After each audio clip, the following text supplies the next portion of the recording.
On the morning of my daughter's wedding, I woke up feeling a mixture of pride and anxiety.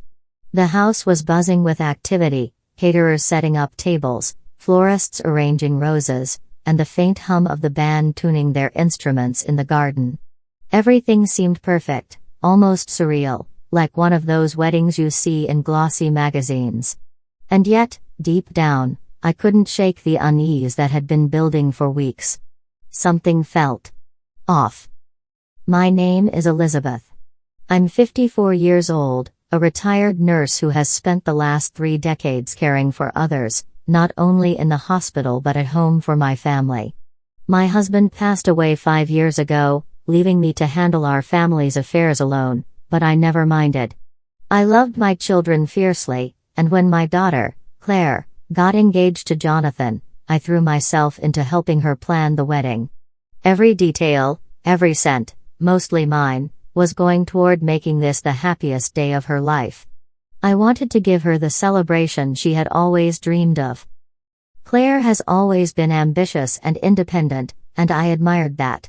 But I had noticed small things that hinted at a streak of selfishness I hadn't fully seen before. She was controlling in subtle ways, from choosing her bridesmaids without consulting me to dictating every color in the decorations. I told myself it was normal for brides to be particular, that it was her day. I never imagined it would escalate into the kind of betrayal that would break my heart. The first red flag appeared when the final guest list arrived. I had expected a bustling celebration, a gathering of friends and family, a joyful mix of generations. Instead, I noticed something shocking: not a single one of my relatives was included. My sisters, my cousins, even my oldest childhood friends, gone. I blinked at the list, thinking maybe I was reading it wrong. But no, every name was carefully curated, and mine, of course, was the only parent invited along with Jonathan's family. My heart sank, a cold pit forming in my stomach. At first, I tried to rationalize it. Maybe Claire had wanted a smaller wedding, maybe she feared conflict between our families, maybe she thought it would be easier if it were just her side. But deep down, I knew this wasn't about logistics, it was deliberate. She had spent weeks planning this day with me contributing the bulk of the budget, and she had made a conscious choice to erase my family from the story. I tried to speak with her about it, delicately. "Claire, I noticed that none of my relatives are on the list. Did we forget anyone?" I asked, trying to keep my voice light. She smiled at me, the kind of smile that was meant to reassure but carried something else, dismissiveness. "Oh, Mom, we just wanted it to be small. You know how Jonathan's parents feel about big crowds. Don't worry, it'll be perfect." Perfect for whom? I wanted to shout. But instead, I swallowed my anger and nodded, forcing a smile. After all, it was my daughter's wedding, wasn't it? I told myself that my presence was enough, that she had every right to make her choices. But the gnawing sense of exclusion wouldn't leave me. Over the next few days, the tension grew. Every conversation with Claire or Jonathan felt like walking on eggshells. I noticed subtle signs that they had been discussing every detail without me. Seating arrangements, floral choices, menu selections, my input had been asked once and then ignored. I began to feel invisible in my own daughter's life, a mere sponsor of an event that had once symbolized family unity. The morning of the wedding, I stood in my room, adjusting my dress, staring at the mirror. I saw a woman who had dedicated her life to her family, who had supported her children through school, heartbreaks, and careers, and now she was being dismissed. And for what? For some version of perfection that excluded love, history, and loyalty? My hands trembled slightly as I held my clutch. I had contributed tens of thousands of dollars for this reception, and yet, in this room, I felt utterly powerless. Then, a text arrived from Claire. "Mom, everything's ready. Just come and enjoy your seat. Don't worry about anything else." The casual tone, the implied command, stung. Don't worry about anything else. As if I had no say, no voice, no presence beyond providing the funds. I felt a surge of something I hadn't felt in years, anger. Pure, unfiltered anger, but tempered with a strange clarity. I walked through the house, past the florists, past the musicians tuning their instruments, past the banquet tables stacked with crystal and fine china. Everything looked immaculate. Everything was ready for a celebration that had excluded the people who mattered most to me. My parents, my siblings, my lifelong friends, they wouldn't even know they had been erased. The thought was unbearable. Then, an idea formed, sharp and precise. What if I stopped being passive? What if I refused to be sidelined, refused to let my family's history and presence be erased from this day? The more I thought about it, the more it made sense. I had spent years ensuring my children had opportunities, love, and stability. I had always done the right thing. And yet, here I was, treated as invisible. It was time to remind everyone, especially Claire, that family loyalty wasn't something to be purchased, it was something earned and respected. By the time the clock struck noon, 2 hours before the ceremony, I made my decision. I would not allow this reception to continue as planned. I called the caterers, the decorators, the band, giving each one instructions to halt the setup immediately. I knew it would cause chaos. I knew it would make everyone angry. But I also knew that it was the only way to assert myself, to reclaim some measure of control over a day that had become a symbol of exclusion. As I walked into the garden, the band paused mid-note, the florists froze mid-arrangement, and the staff looked at me, bewildered. "The reception is cancelled," I announced, my voice firm, carrying the weight of every slight, every snub, every moment of invisibility I had endured. For a second, the world seemed to stop, the perfect wedding tableau frozen in shock. Inside, Claire's face went pale. Jonathan's jaw tightened. The staff whispered among themselves, unsure if this was some kind of joke. But it wasn't a joke. This was the culmination of years of being ignored, of being treated as secondary, of being made to feel invisible in my own daughter's life. I didn't feel victorious yet. I felt the sting of what I was about to unleash, the knowledge that this would create family drama for weeks, months, maybe years. But at that moment, I also felt alive. For the first time in weeks, I was no longer a passive observer. I was asserting my presence, my voice, my family's dignity. I don't yet know how Claire or Jonathan will respond, or if this decision will forever alter our relationships. But I do know this: a wedding is meant to celebrate love, unity, and family. And if my presence, and the presence of those who mattered most to me, could not be honored, then the celebration would not proceed, not while I was still standing. And so, as the wedding planners tried to process my instructions, and the staff scrambled to follow my orders, I stood in the center of the garden, fully aware of the storm I had set in motion. This was just the beginning, and I knew the next hours, the next confrontations, would be even more intense. But for now, I allowed myself a small, quiet satisfaction. I had finally taken a stand. After canceling the reception, the garden fell into stunned silence. Caterers whispered nervously, florists shuffled awkwardly, and even the band seemed frozen mid-note, unsure whether to keep playing or run for cover. I stood there, chest tight, heart hammering, and watched as the chaos I had unleashed unfolded. It wasn't just a wedding I had interrupted, it was a carefully orchestrated illusion of perfection, and now it was unraveling, thread by thread. Claire appeared at the edge of the garden, her face pale, eyes wide with disbelief. "Mom. What are you doing?" she asked, her voice trembling between anger and panic. "I'm stopping this farce," I said, my tone firm, unyielding. "You made a choice to exclude my family, to erase the people who raised you and shaped you. I won't let that happen. Not today." Her expression shifted rapidly, from shock to fury. "You can't do this. The guests are arriving, the flowers are paid for, the caterers have been here for hours. You don't just." "I do when it matters," I interrupted. "You don't get to buy your way into forgetting your roots, Claire. This day isn't yours alone. Family matters, and you've shown me you don't care. Jonathan appeared behind her, hands raised as if to calm the situation, but his gaze betrayed frustration. Elizabeth, please, let's talk. No. There's nothing to talk about. I shook my head, and for the first time in weeks, I felt a sense of power I hadn't known I was missing. The reception is cancelled. Every last detail stops right now.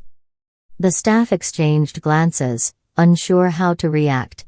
Some whispered about refunds, others about the fallout, and one brave server muttered under his breath, "I've never seen anything like this." Claire turned to him, her voice rising. "Call my mother's bluff. She wouldn't really cancel it." I gave her a level look. "Try me." It was the first spark in a firestorm I knew would engulf the day. The weeks leading up to the wedding had been simmering with tension, small clashes that I had dismissed. Now, they were flames licking at everything around us. For months, Claire had made subtle decisions that distanced me from the wedding plans, often under the guise of helping or simplifying. She insisted on certain vendors, seating arrangements, and even menu choices without my input. Each small act, each casual dismissal, built up a growing resentment inside me. And now, with the reception cancelled, all those suppressed frustrations were ready to explode. I watched as Claire tried to regain control. She barked orders to the staff, demanding someone set up tables immediately, insisting that the ceremony must go on. But the caterers hesitated, and the florists hesitated longer. They had been following my instructions, and there was no ignoring the clarity in my voice. The word cancelled had a weight that refused to be lifted. "Mom, this is insane," she shouted, tears welling in her eyes. "Everyone's going to see this, and it's humiliating." Humiliating.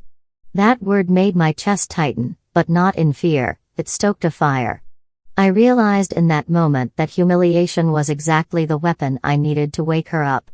For years, I had swallowed my hurt, tolerated her slight provocations, and tried to stay supportive even when she dismissed my family. Today, the tables had turned. Jonathan stepped closer to me, voice low and sharp. "This is your daughter's wedding, Elizabeth.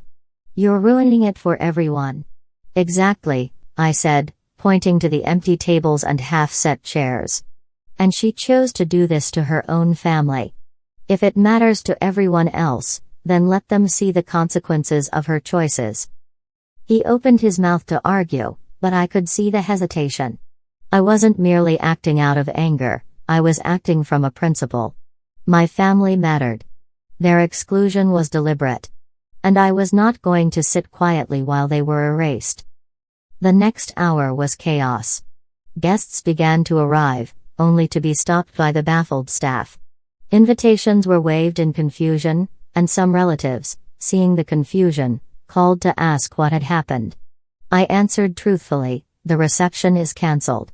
My family was not invited, so it won't proceed." The reactions were immediate and varied. Some expressed shock and confusion, others were quietly outraged on my behalf. Even among the guests I hadn't personally invited, word spread that something significant had gone wrong. Claire's control over the narrative was slipping like sand through her fingers. Her fury became more personal. "How could you? I've worked so hard to plan this day. You're supposed to support me, Mom." I let her words roll over me. Support? I had supported her entire life. Paid for her education, nurtured her dreams, and yes, even financed this wedding. But supporting someone didn't mean allowing them to trample over the people who mattered. I stood my ground, letting the silence stretch after her words, letting her anger settle into recognition. Then came the subtle but sharp digs. Claire tried to frame the day as my overreaction. She whispered to relatives who had arrived, painting me as irrational.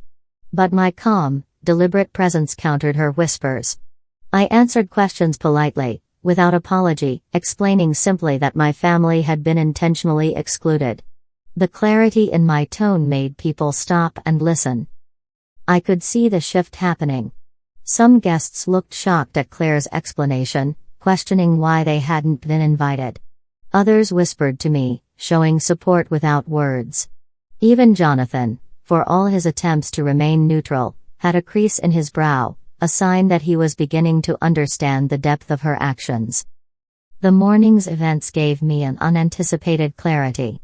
Every slight, every subtle exclusion that I had ignored over the past months coalesced into a vivid picture. My daughter had deliberately pushed my family aside, disregarded my sacrifices, and acted as though I had no stake in this life-changing day.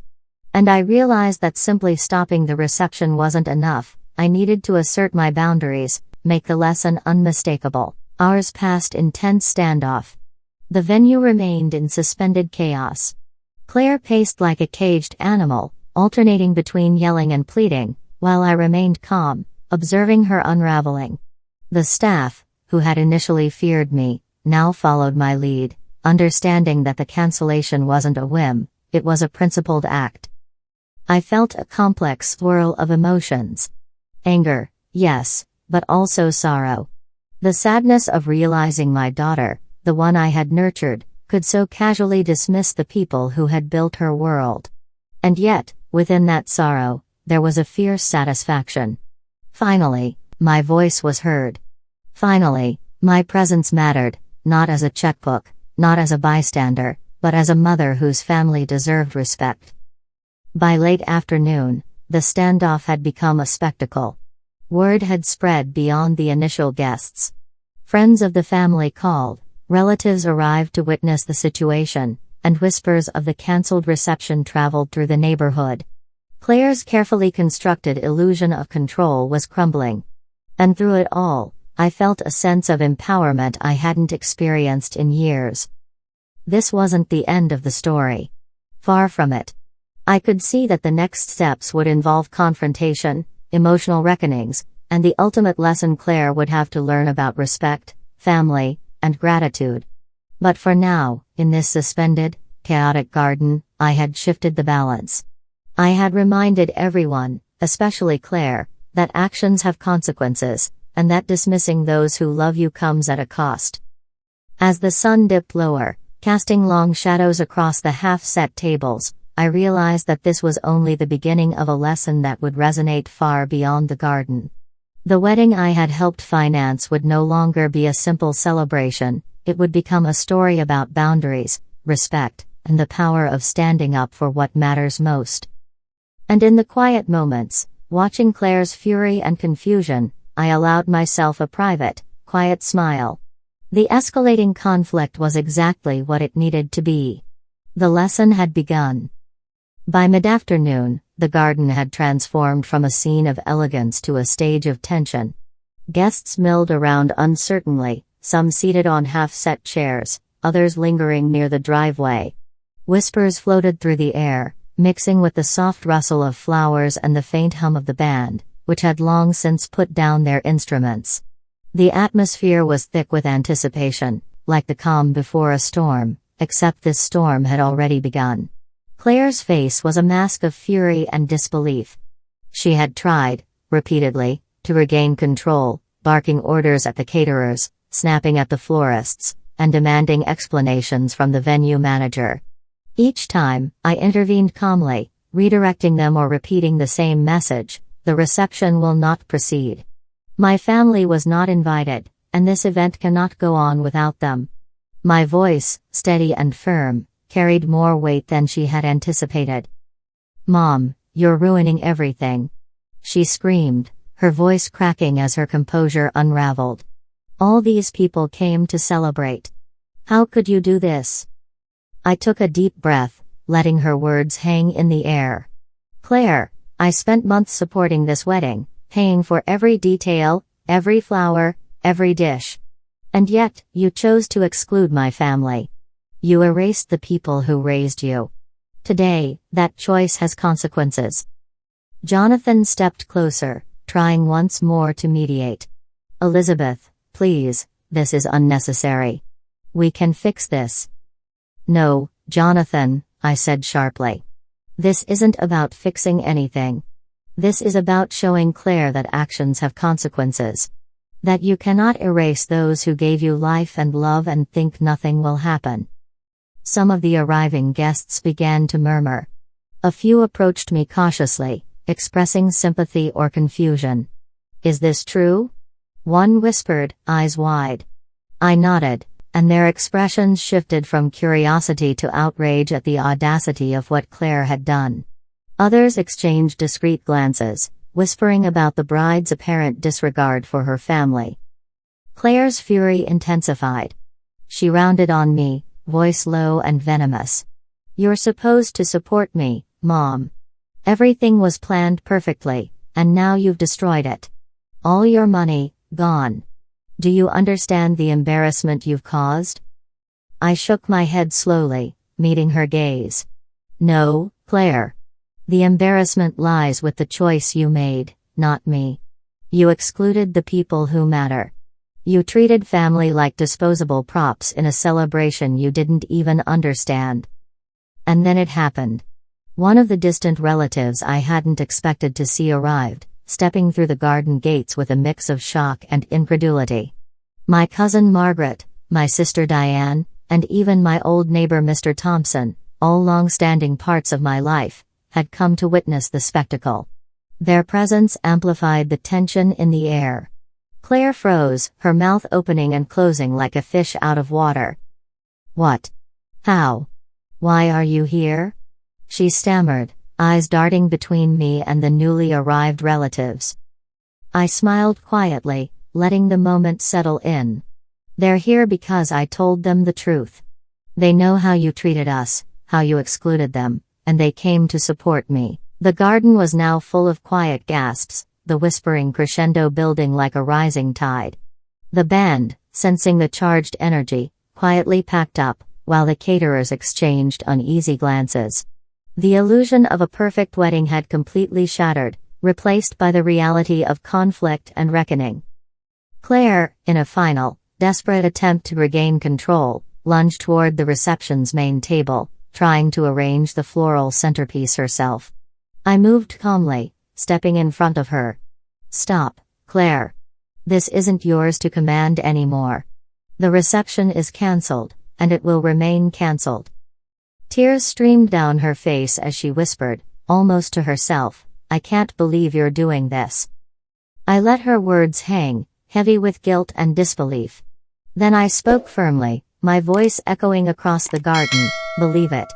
Believe that actions have consequences. Believe that excluding your family is not something I will allow without response. Some guests, previously uncertain, began speaking up. A distant cousin asked quietly, is it true she didn't invite anyone from your side?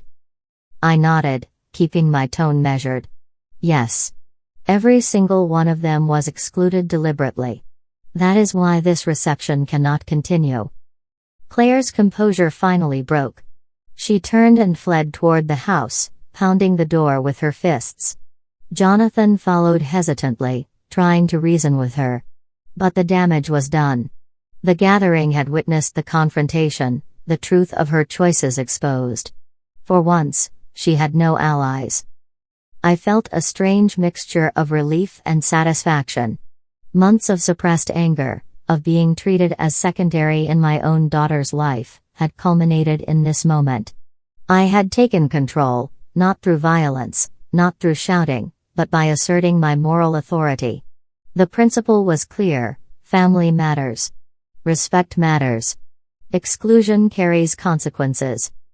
Even as I stood there, watching Claire's tantrum subside in the house, I noticed small moments of subtle justice. Some of the guests offered quiet congratulations to me, acknowledging the courage it took to confront such a painful betrayal. A few of Claire's friends exchanged nervous glances, sensing the tension between loyalty and decorum. And somewhere in the background, Jonathan's hand rested briefly on his forehead, a silent sign of contemplation, perhaps guilt. It was then that I noticed another detail that stoked my quiet satisfaction. In her haste to control the day, Claire had left several documents and contracts scattered across the dining table. Invitations, seating charts, vendor agreements, all bearing her meticulous handwriting. One in particular caught my eye, a note to a photographer confirming payments for the reception, signed with her initials. In her panic to assert control, she had left a paper trail of her obsession with appearances and her disregard for family. I pocketed the document, knowing it might serve a purpose later, not in retaliation, but as a reminder to her that her actions were not invisible. Every choice has consequences. Every slight, every act of exclusion, leaves a mark. And today, that mark had been made visible, in front of everyone she cared about. By late afternoon, the chaos had begun to settle. The caterers had reluctantly packed up, the florists quietly gathered their arrangements, and the band had left. Guests lingered, some quietly offering their support, others shaking their heads in disbelief at the drama they had just witnessed. And in the center of it all, I stood quietly, absorbing the magnitude of what had occurred. Claire had retreated into the house, face buried in her hands. Jonathan had followed her, leaving me standing in the garden, surrounded by a mixture of sympathy, awe, and incredulous stares. The day had been saved, not for Claire, not for her perfect image of a wedding, but for family, for truth, for acknowledgement that our presence mattered. And as I finally allowed myself to exhale, a small, private sense of triumph settled over me.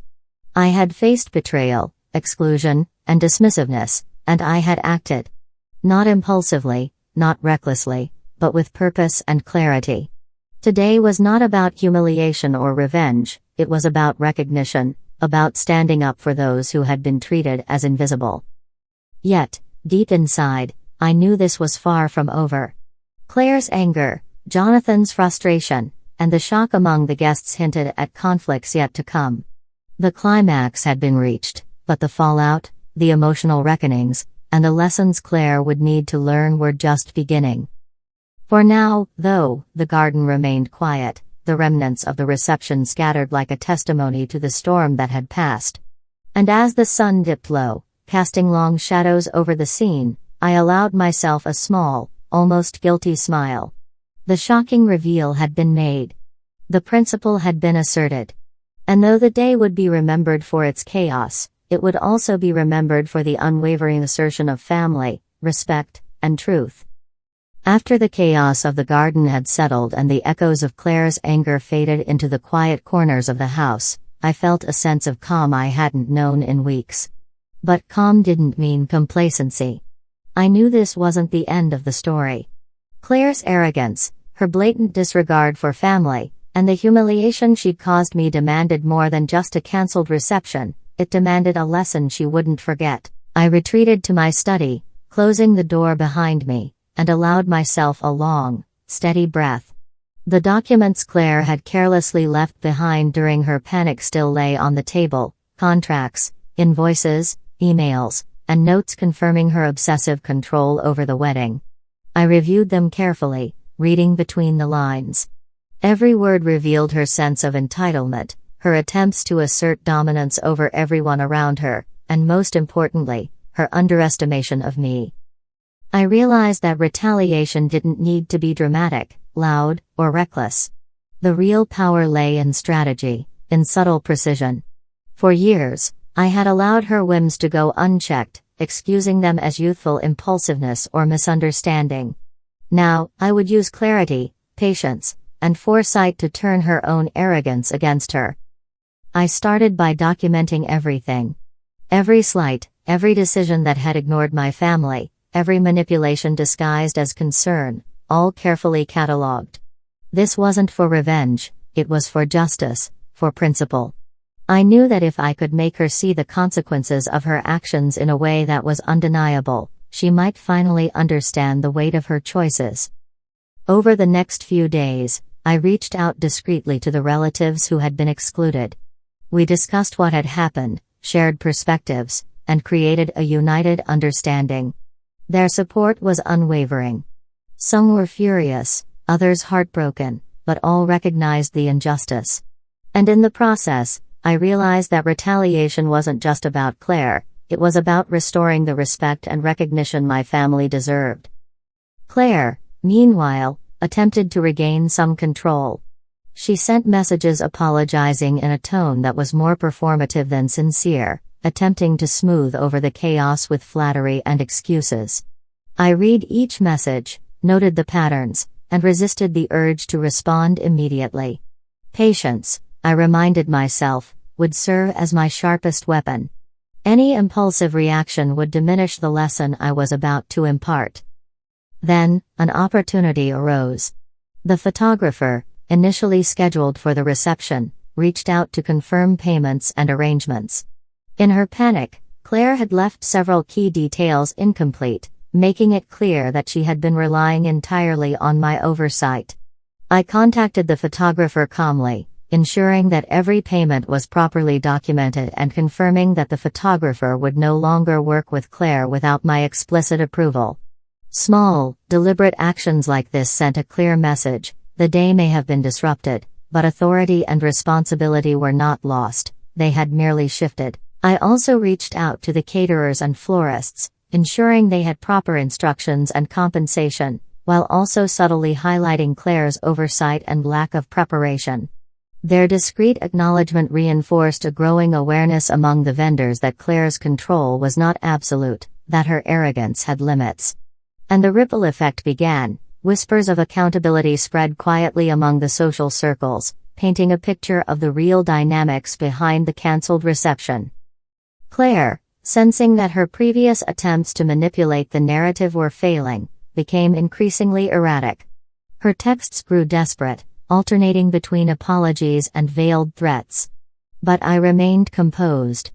I responded only when necessary, calmly, with measured words that left no room for misunderstanding. Her attempts to regain authority only highlighted the chaos she had caused, and I allowed that tension to settle naturally, like a tide slowly receding, revealing the damage she had inflicted. One evening, I gathered the documents she had abandoned, the contracts, notes, and emails, and organized them meticulously. Every error, every omission, every moment where she had disregarded my family was highlighted. Then, in a calm and deliberate move, I arranged a meeting with her, just the two of us, in the quiet of the study. This wasn't about confrontation with an audience, it was about clarity, principle, and undeniable truth. When Claire arrived, her expression was a mixture of apprehension and defiance. She tried to speak, but I held up a hand. "Claire, sit. There's nothing to argue yet. I want you to understand something clearly." I presented the documents one by one, showing her the patterns of exclusion, the oversight, and the deliberate choices she had made to erase my family from a day that mattered to all of us. Her face shifted from anger to disbelief to shame as she read through each piece. The evidence was undeniable, meticulous, and unarguable. "This isn't about humiliation," I said, my voice steady, "and it isn't about revenge. It's about principle.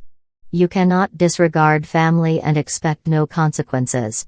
You cannot erase the people who raised you, the people who supported every step of your life, and think that all will be forgiven with an empty apology."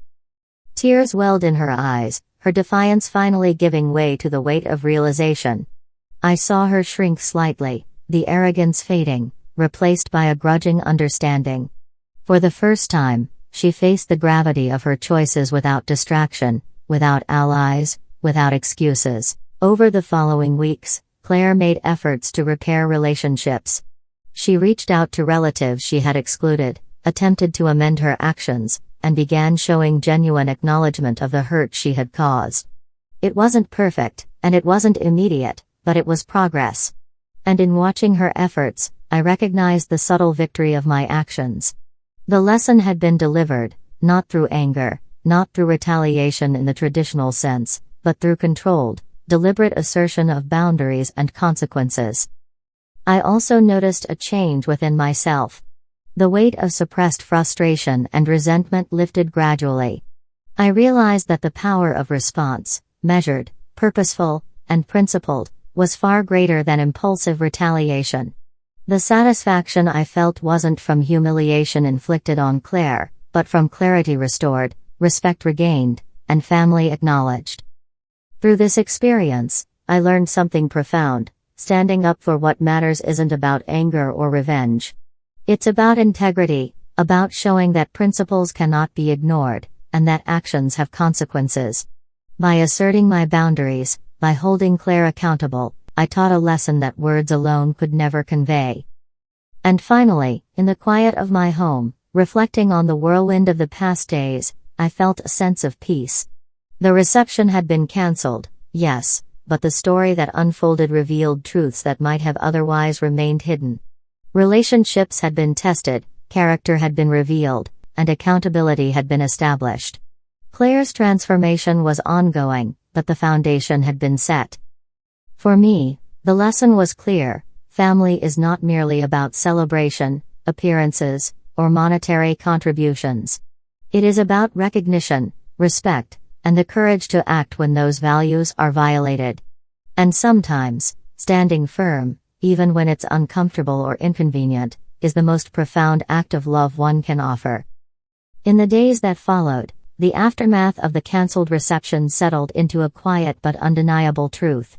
Claire's initial fury had transformed into a complicated mixture of guilt, embarrassment, and, eventually, cautious humility. She reached out to several of my relatives personally, offering apologies that were more sincere than I expected. Some were tentative, some were skeptical, but all recognized the significance of her gestures.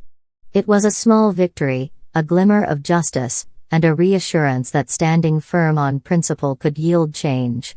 I took stock of the home that had been the epicenter of chaos just days before. The dining tables were rearranged, the floral arrangements carefully restored for other occasions, and the empty chairs from the reception remained a silent reminder of what had transpired.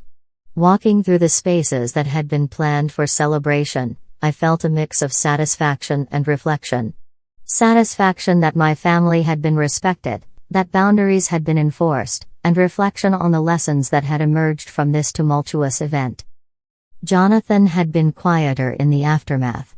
Initially defensive, he now approached with tentative acknowledgement. I understand why you did what you did," he admitted one afternoon, his voice slow and cautious. "I just wish things hadn't escalated so much." I nodded, letting him speak. "Sometimes, escalation is necessary to show the gravity of choices," I said softly. "Claire needed to understand, and perhaps you needed to see the reality of how exclusion impacts relationships. This isn't about humiliation, it's about recognition and accountability." Even Claire herself began to adjust her attitude. The lessons had been difficult for her, and she struggled with the embarrassment of having her decisions laid bare in front of family, friends, and vendors alike. Yet slowly, she made changes. Invitations were extended retroactively to those she had excluded, small gestures of reconciliation were made, and she began to acknowledge the value of family presence over appearances. Watching her navigate this difficult path, I realized that the confrontation had not only asserted boundaries but also catalyzed growth. I also observed subtle shifts in the relationships with other relatives. There was a newfound sense of unity, a quiet understanding that respect must be mutual and that no one should feel invisible within the family structure. Conversations flowed more openly, laughter returned to gatherings, and the tension that had been palpable in prior weeks gradually dissipated. The cancelled reception, paradoxically, became a turning point, a catalyst for deeper understanding and connection. One evening, as I sat in my study reflecting, I found myself reviewing the events with a sense of perspective. The anger, the confrontation, and the strategic assertion of boundaries had been exhausting, yes, but they had also clarified priorities. Family, trust, and recognition mattered more than perfection, appearances, or superficial celebrations. The cancelled reception had been a moment of upheaval, but it had also been a moment of revelation. I realized that my own transformation had been equally significant. I had learned to trust my instincts, to assert myself firmly yet thoughtfully, and to recognize that true authority comes not from fear or anger, but from clarity and moral conviction. I felt lighter, more confident, and more attuned to what truly mattered in my relationships. The chaos had forced me to reevaluate my role, not just as a parent, but as a guardian of values and a steady presence within the family. Over the next few weeks, small reconciliations unfolded naturally. Claire's efforts, while tentative, became consistent. She began checking in with relatives, acknowledging missteps, and making efforts to include those previously overlooked. Jonathan's role shifted from mediator to collaborator, helping guide the family through these changes with quiet support. And I, having asserted boundaries and principles with clarity, found that the respect and understanding I had sought was gradually restored. In quiet moments, I reflected on the lessons learned from this turbulent period. I realized that being firm does not equate to being cruel, it does not require aggression or vindictiveness. Instead, it involves clarity of purpose, thoughtful action, and unwavering adherence to principles.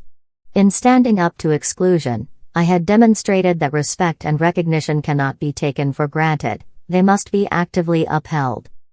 I also understood that forgiveness is a process.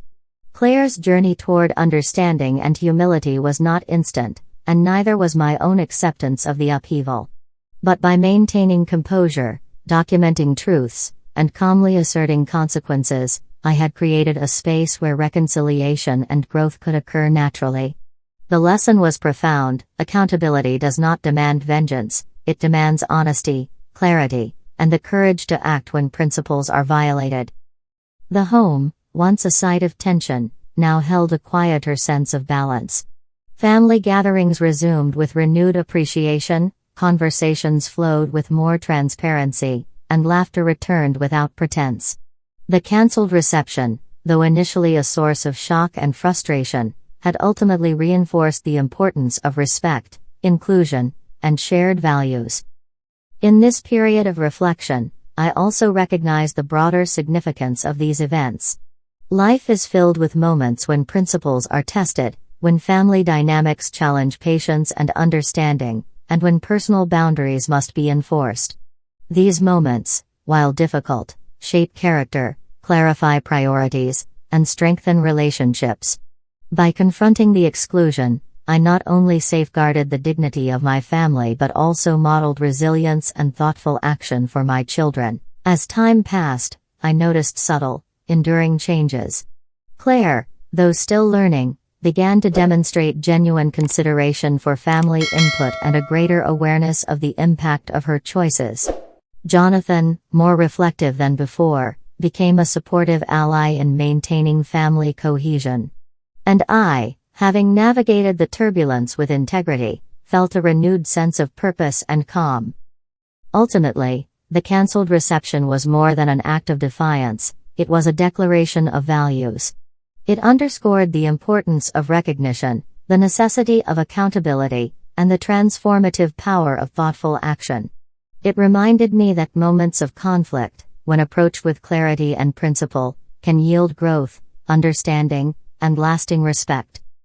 In quiet reflection, I realized that the true measure of this experience was not the chaos it produced, but the clarity it revealed.